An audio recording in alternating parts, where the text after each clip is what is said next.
Hey, everybody, this is Lieutenant Governor Matt Pinnell coming to you again with another one of our Okla Proud interviews. Hope everybody is staying safe out there. Wash your hands, sing happy birthday when you're washing your hands. We are doing a good job in the state of bending the curve. It's very good to see the PPE that we have, the resources that we have for our hospitals. So continue certainly to keep those folks in your prayers and thoughts. And while all of this madness is going on and we're practicing social distancing, we wanted to bring you, again, just some good Oklahomans that I think will fill you with a little bit more pride in the state, but also some relevant information. We're all looking to innovate right now, whether you're a business or at home, or looking for resources to share with your kids, because we're those of us that have kids. That are doing distance learning. Jesus, take the wheel, please. Those things are I know near and dear to each and every one of your all's hearts, and just looking for those resources. So today, I'm pretty excited. A gentleman named Seth Spillman. You may know him as Seth from marketing. If you follow hashtag the cowboy on Tim's Twitter feed or any of his social media feeds from the National Cowboy and Western Heritage Museum, has become an international star. And Seth from marketing from the Cowboy had something to do with that. But really just right off the top, Seth, introduce yourself, again, your role at the museum, and maybe share a couple of the Imagine That facts from the Cowboy Museum, because it is a national jewel that we have in the state of Oklahoma. So Seth, thank you for being here with us. Absolutely. Well, I'll start with that as well. Thank you for having me. It's a pleasure. So as you said, my name is Seth Spillman. I'm Chief Marketing Officer at the National Cowboy and Western Heritage Museum. Again, you can just call it the Cowboy. I know a lot of people grew up calling it the Cowboy Hall of Fame. You can just call it the Cowboy, so that's fine. So like I said, I'm Chief Marketing Officer at the museum. I oversee marketing chiefly, so advertising, online promotions, all of our media. Been there a little over a year now. Started out, before that, I was in tourism. So I was helping to sell Oklahoma City as a tourism destination for about 10 years as the Director of Marketing at the Oklahoma City Convention and Visitors Bureau. So the museum in Oklahoma City, first off, right on Route 66. Yes, sir. We've had that conversation quite a bit. And yeah, a lot of people call it a lot of different things, but one of the world's largest collections of Western heritage history. How big is this? How does it compare to other Western cultural museums from around the world? Yeah, well, and it's the National Cowboy and Western Heritage Museum for a reason. We talk about that quite a bit. It's not the Oklahoma Western Heritage Museum. It's the National Cowboy and Western Heritage Museum. And so it's a 200,000 square foot under roof facility. It's a huge collection, over 30,000 objects in our collection of material culture or artifacts. That includes paintings. That doesn't include the hundreds of thousands of images and books and films that we have in our Dickinson Research Center. So yeah, it's a point of pride, hopefully, for people here in the state. Like I said, most people grew up calling it the Cowboy Hall of Fame. That's its roots. It was the brainchild of a gentleman named Chester Reynolds back in 1955. Had the idea of remembering the cowboy, saw that history kind of disappearing and wanted to be sure that we collected it. And so it was something that was not started here in Oklahoma. He was not from Oklahoma, but it was a collaboration between 17 different Western states that came together, helped raise the funds for the museum. And there was a national competition for where this museum would be. And it came down to ultimately 3 different cities out of many before that. It was Dodge City, Kansas, Colorado Springs, Colorado, and Oklahoma City. And in true Oklahoma City fashion, something that goes way back before maps, we put together a good package. We had a good financial package, and we were able to sell the fact that we were right there on Route 66, which was, and still is, a major thoroughfare, obviously. So a lot more accessible than Colorado Springs and Dodge City. Nothing against those cities. But Oklahoma City had a good package. So it was founded here in 1955. Took a while to build, but opened its doors in 1965, and has been a national museum and hopefully a point of pride for the state ever since. Man, what a great story! That's a really cool story. I did not know part of that history. Certainly, again, we push this museum quite a bit. It's amazing. Again, a real gem right here in the state of Oklahoma, but again, across the country, it is well known. So let's start again. What a lot of folks in the state of Oklahoma and around the country are kind of talking about right now, Tim. How this kind of came about. Again, security guard. He's a real person at the Cowboy. Kind of took over the social media accounts of the Cowboy when we started practicing social distancing and sheltering in place orders. But kind of how did this come about? And really, what I really want Oklahomans to kind of understand is, why do you think he has connected so well? I think there's a lesson here, I think, for the culture in America, kind of looking for that kind of humor, that kind of grace. I think showing a little bit more grace and really that Oklahoma standard, I think, comes through a little bit too with some of his tweets and what he's posting on social media. But how did this come about, and what do you think it's kind of saying about the American spirit? No, I think that's great. So it came about, our marketing team got together about a week before we closed, realizing that we were going to be in a unique position. We spend our time trying to get as many people to the museum as possible, and we were going to have our doors closed. And so our digital content manager, Christopher, had the idea of showing off the museum from the perspective of our security team, knowing that marketing may not be essential, but our security team certainly is. The building would need to be protected at all times, as it is. And so we had this idea as a team to kind of show off the museum from the perspective of those who would still be left in the museum. We went to Tim, who is our actual director of security and operation services, and pitched the idea. And he's been a real sport about it. He is our actual director of security. He is not a trained spokesperson for the museum, but he will tell you he loves the museum. And that passion, I think, comes across in what we've been able to present on social media. So from his perspective, it was, not real comfortable with all of this, but anything for the museum that I love. And so we started on March 17th. It was the first day that we were closed as a museum, and put our first post out there kind of introducing Tim, and then started having other posts from Tim's perspective, and it just took off like wildfire from there. And I think what we didn't quite anticipate was how much it was going to resonate with people. We certainly hoped that it would. We knew that we were going to have fun with it. But what we found was, all of us are facing something new, something different that we've never faced before. Not in a generation have we seen this sort of challenge in the world. So we're all in a new world, so to speak. And Tim is a lighthearted example of having to face something new. You talked about, distance learning and some of the other things that us parents are going through. And, Tim is a lighthearted example of having to take on a new challenge. And as I'm sure you're aware, social media is often a cruel place. And it's been incredibly encouraging to see how much people are rooting for Tim. And I think that that's part of it. They see maybe a bit of themselves in Tim, of having to face something new. And it's good, wholesome content. It's just good dad jokes and good fun. But it's also giving us an opportunity to share the museum with an audience that we just wouldn't have otherwise, whether our doors were open or not. The response globally has been phenomenal and wonderful and incredibly encouraging at a time when, again, our doors are closed. How many shirts have you sold? I know Tim has his own shirt now. I'm going to be purchasing one. I know many people who have and are already posting their shirts on social media.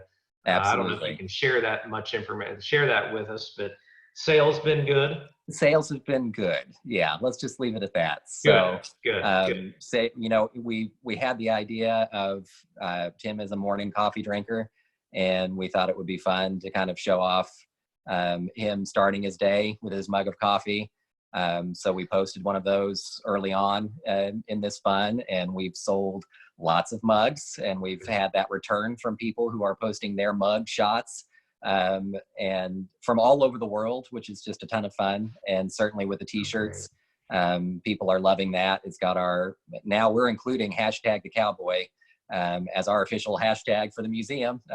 Another one of those fun things. But again, it gets back to what you were saying of why this has caught on. I think it's because people can identify with that, and the lighthearted fun. What you've done is you found a voice for the museum that resonates. Any of us could have just put out this kind of content, taken pictures of our collection, or uploaded things that you can do from home and just put it out in the normal way.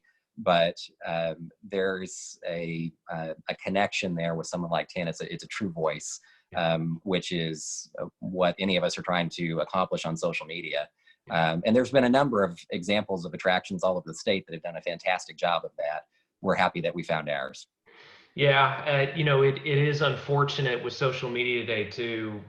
There is a lot of hate out there, and it's brutal. And to find someone, and again, you've tapped into, and it is dad jokes, no doubt. There are some dad jokes, but it is authentic, Yeah. and not just joy, but just true, authentic, sincere joy to people's everyday lives. I think it's a good example of we need to be more kind Yeah. in this world. And I certainly hope coming out of this we've tapped in. Oklahoma is always kind of known as a friendly state. Yeah. That is true. But we've got a lot to learn as well. And I hope, again, part of that Oklahoma standard that we're showing is, again, that kindness, and hopefully other states can really match it, because we certainly need that in this world today. Well, and I think you talked about the Oklahoma standard and being known as friendly. I think Tim is a good example of that too. He's been open and honest about his level of comfort with social media and expertise. And so I think what you're seeing is something that's genuine. Any of us who are Oklahomans, we know a Tim. We're probably related to a Tim. So it's a good voice for the museum, even though it's a national museum.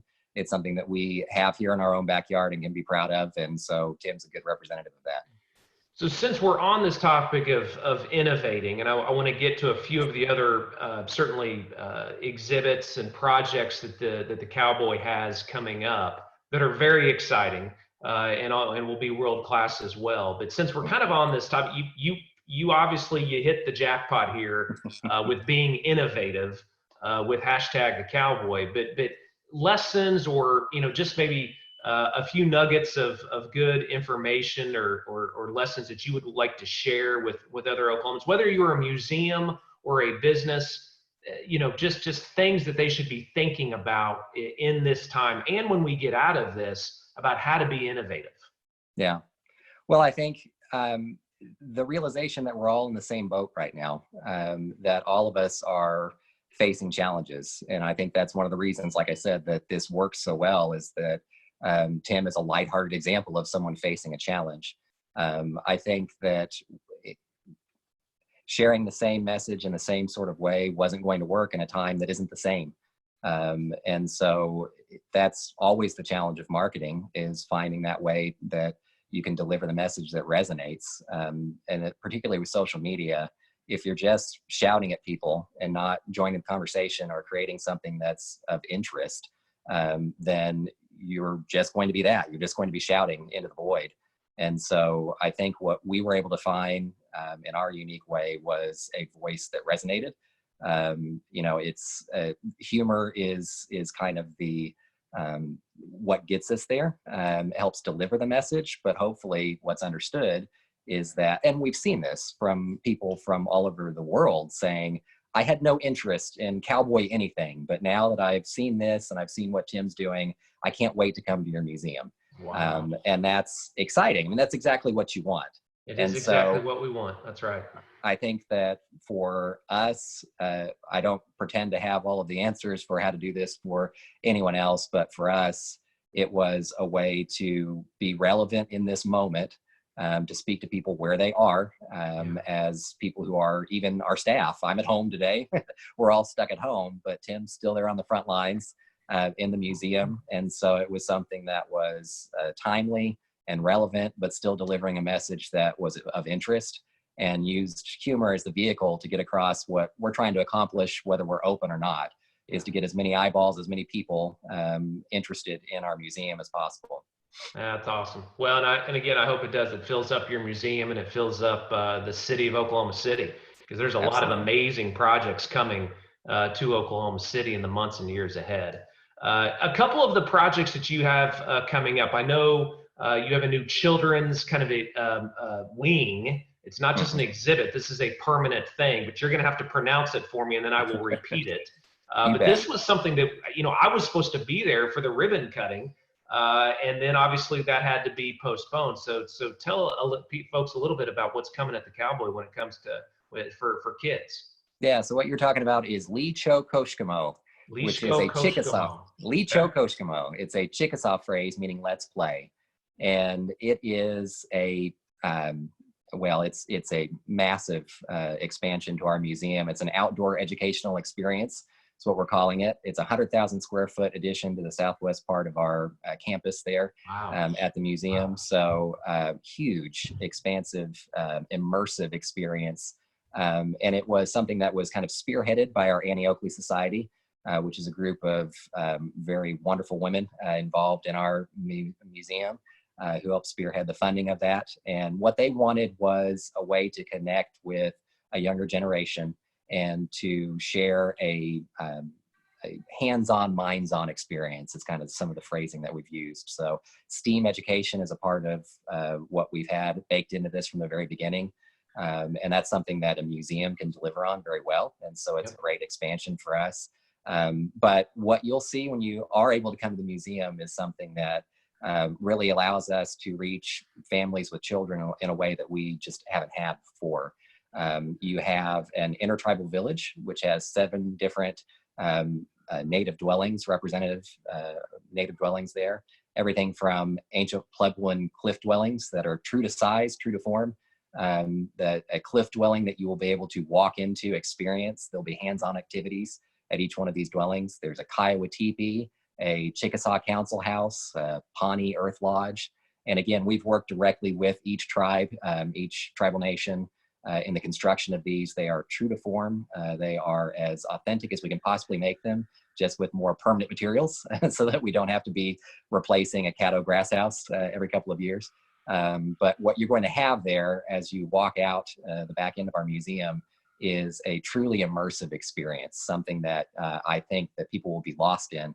And will really have a chance to experience native cultures, frontier culture in ways that we just haven't had before. And like you said, it was something that we were very much looking forward to already being able to share with the public. Would have been open, so we're anxiously awaiting that day when we can share it with everyone. We'll be sharing more online as we get closer to actually being able to open to the public. So it has been completed, or is there still construction going on it?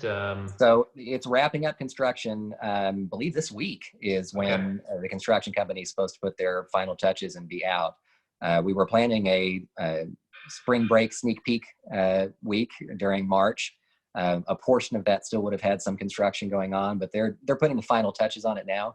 And I've had the chance to see it here recently, and it's incredible. And I think one of the things that people who are familiar with our museum that we hear a lot is they love our Prosperity Junction, the recreation of a turn of the century cattle town.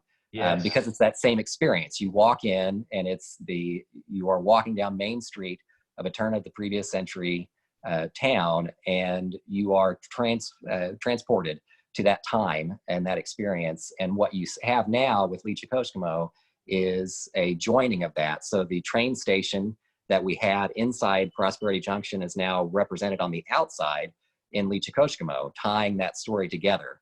So all of what you experience outside is tied into what you will experience inside our museum. You'll see the collections, you'll see the art that ties into that, but you'll also have ways of experience that Western art and culture outside that are brand new, and we think will give people reasons to come back again and again. That's fantastic. Good. Well, I look forward to being there for that when we can hopefully cut that ribbon again soon. You bet. And real quick, a couple of the exhibits. I know the Dorothy Lang, the Andy Warhol, both of those exhibits I know were very popular. Those are going to be extended a little bit about, again, what's coming there at the museum when we get back to business and can open things up again. A little bit about that as well. Now, we're very excited to be able to announce that Warhol in the West, which is our exhibition currently up that explores Andy Warhol's fascination with the West and Western culture. A lot of his art and things that he collected, that's been extended through July 5th. It was originally set to close May 10th. And that is it's a blockbuster exhibition for us. Yes. The first of its kind to fully explore Andy's love of the West. It's a collaboration with the Booth Museum in Georgia and Tacoma Art Museum in Washington. So we're the second stop, and like I said, was going to be boxed up and sent on to Tacoma. It's been extended through July 5th, so we're excited that people that maybe didn't get a chance before we closed to see it are going to get that chance once we're able to open again. And then Dorothea Lange, the exhibition that we have up, is one that came to us from the Oakland Art Museum. That's actually where Lange left her belongings to that museum when she passed, and so that was one that they put together. That exhibition was in London and then here, and then was set to go back to Oakland. So these exhibitions that we have up right now are absolutely the kind of exhibitions that Oklahomans would be traveling to Dallas or to Kansas City or anywhere else to see. I mean, these are the kind of exhibitions that hopefully people in Dallas and Kansas City are traveling to Oklahoma to be seeing. That is what we want. That's right. That's what we want to remind people that, again, that grew up calling it the Cowboy Hall of Fame, maybe came here with that 6th grade field trip or been to a banquet in our special events center, but don't have necessarily that same level of familiarity with the kinds of exhibitions that we have. This is a national treasure in your own backyard. So for Tulsans, it's an easy trip down the turnpike. For Oklahoma City and surrounding area, it's right there in your backyard. There's no reason not to come. Yeah. So, Seth, any last minute kind of, last thoughts with this interview again to Oklahomans or about the museum, or any parting words that Tim would like to share with us as well? Any final thoughts, really? Well, I think the fun that we've been able to have with Tim is a nice bright spot during an otherwise very difficult time. The people that are at the museum work very hard. We're surrounded by wonderful people there, and they work very hard every day to put together those kind of world-class experiences with the express purpose of sharing them with everyone else. We preserve and protect artifacts, sure, but the whole point of why we exist is to be able to share that history with people. And so being able to do that through social media has been fun. But we also have some different materials up on our website. You can go through, we partnered with Google a couple years ago on their arts and culture project, and they did some virtual tours of our galleries. And so those are things that you can go online now. We've got a link there at the top of our webpage, right on the homepage, that talks about how you can engage with us as an institution while we're closed. So we have those virtual tours on there. We have all of our exhibitions up. There's a virtual tour of the Dorothea Lange that you can experience on the exhibition page. We have, much like a lot of other institutions like ours, we've come up with some different materials for families with children to have fun with while we're closed. So there's instructions on how to create a rag doll. There's some coloring pages. There's some things that tie back specifically to Dorothea Lange and to the Warhol exhibition. So lots of materials there. Check out what we're doing on social media, but by all means, come to the website and engage with us there. And that website URL is? nationalcowboymuseum.org. nationalcowboymuseum.org. Yes, sir. Fantastic. Seth, thank you again. Again, great job with Tim and showing the world a little bit about Oklahoma, how genuine and authentic that we are, that we will welcome you with open arms. Again, not right now, but when we get out of this, again, as the Secretary of Tourism and Branding, what you're doing is showing a really great brand right now to the world. And I just want you to know that we appreciate it. And thanks for filling us up certainly with a little bit more pride today. Seth, thank you very Well, much, buddy. thank you very much. Appreciate it.